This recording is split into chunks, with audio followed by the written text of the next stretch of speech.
दोस्तों, कलयुग के कड़वे सत्य है। श्री कृष्ण ने महाभारत काल में है कलयुग का कैसे वर्णन किया है। ये जानना चाहते हो तो इस वीडियो को पूरा अंत तक जरूर देखें, क्योंकि आज के इस वीडियो में हम आपको कलयुग के बारे में संपूर्ण जानकारी देने वाले हैं। महाभारत काल में पांचों पांडवों के मन में कलयुग के बारे में जानने की जिज्ञासा थी। उन्होंने श्री कृष्ण से एक बार पूछा कि कलयुग में मनुष्य कैसा होगा, लोगों के विचार कैसे होंगे और मोक्ष प्राप्ति कैसे होगी। ये प्रश्न सुनकर श्री कृष्ण ने पांचों पांडवों को वन में जाने को कहा। साथ ही ये भी कहा कि तुम जो कुछ भी वहां देखो उसे मेरे पास आकर विस्तार से बताना। श्री कृष्ण का आदेश पाकर पांचों भाई वन में गए और कुछ समय बाद वापस आए। फिर एक एक कर पांचों भाइयों ने वन में जो देखा था वो भगवान कृष्ण को बताया। सबसे पहले युधिष्ठिर ने श्री कृष्ण को बताया कि उन्होंने वन में 2 सूंड वाले हाथी को देखा। कृष्ण ने कहा कि कलयुग में ऐसे लोग राज करेंगे जो बोलेंगे कुछ और करेंगे कुछ। ये लोग दोनों ओर से शोषण करेंगे। उसके बाद भीम ने बताया कि उसने वन में देखा कि एक गाय अपने बच्चे को इतना चाट रही थी कि उस बच्चे का खून निकलने लगा। श्री कृष्ण ने इसका अर्थ बताया। श्री कृष्ण ने बताया कि कलयुग का मनुष्य अपने बच्चों से इतना आसक्त होगा कि ऐसी ममता के कारण बच्चों का विकास ही रुक जाएगा। यदि किसी का पुत्र साधु बना तो सब उसके दर्शन करेंगे, परंतु यदि स्वयं का पुत्र साधु बना तो माता पिता दुखी हो जाएंगे, रोएंगे कि मेरा पुत्र किस राह पर जा रहा है।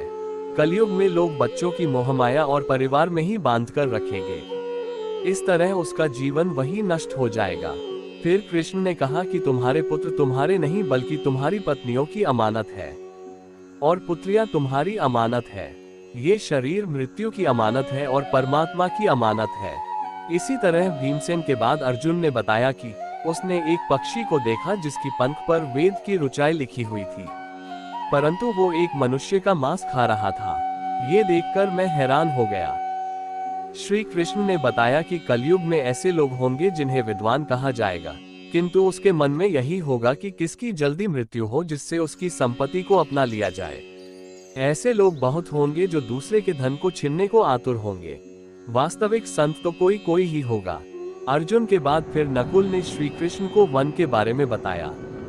नकुल ने कहा कि मैंने देखा कि एक भारी चट्टान पर्वत से गिरी और बड़े से बड़े वृक्ष भी उसे नहीं रोक पाए, परंतु एक छोटे से पौधे से टकराकर वो चट्टान वहीं रुक गई। इसका अर्थ बताते हुए श्री कृष्ण ने कहा कि कलयुग में मनुष्य की बुद्धि क्षीण होगी, उसका जीवन पतन होगा और इस पतन को धन या सत्ता के वृक्ष रोकने में सक्षम नहीं होंगे, किंतु हरिनाम रूपी एक छोटे से पौधे से मनुष्य का जीवन पतित होने से रुक जाएगा।